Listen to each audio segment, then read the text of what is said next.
तर आदरणीय दादाने 2-3 दिवसापूर्वी ज्यावेळेला हा प्रश्न मांडला की आपल्याला एक मूक मोर्चा काढायचा आहे, तर त्यावेळेला मी दादाच्याकडे सगळं समजून घेतलं की नक्की काय काय आहे, काय झालं.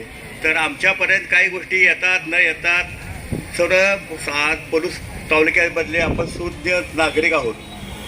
जे घडलं राजस्थानमध्ये ते घडलं जे असं की आता सर्वांनी सांगितलं, त्याबद्दल मी काही जास्त वेळ घेत नाही, कारण तर मला एकच मिनिट दिलेला आहे. तर मी खास करून विद्यार्थिनीला सांगू इच्छितो की आपल्यापासून सुरुवात करा.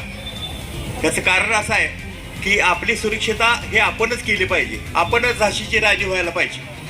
झाशीची राणी होणं म्हणजे काय, आपण आजूबाजूला ज्यावेळेला शाळेत जातो त्यावेळेला शाळेत जाताना आपल्याला कोण छेडछाड काढतो का, एक जर आपण अन्याय सहन केला तर अनेक अन्याय आपलं होऊ शकतात. हे सर्व विद्यार्थ्यांनी समजून घ्या. ज्या दिवशी आपल्याला एखादी गोष्ट आपल्याला मनाविरुद्ध घडती त्यावेळेला आपण आईबापाला सांगितलं पाहिजे, आपल्या शिक्षकांना सांगितलं पाहिजे, आपल्या मैत्रिणींना सांगितलं पाहिजे.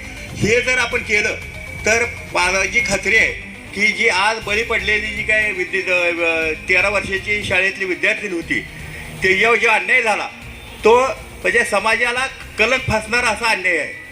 तर ह्यो अन्याय आपल्यावर सुद्धा होऊ शकतो, कारण आता जे काय फास्ट पिढी आहे, डिजिटल पिढी आहे, खास करून मोबाईल आहे, ह्याला कुठल्याही आमिषाला तुम्ही कृपा करून बळी पडू नका.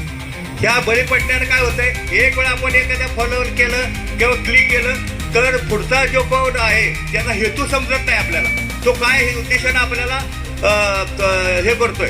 तर कृपा करून मी तुम्हाला सांगतो की आपलं पलूस गाव शून्य गाव आहे.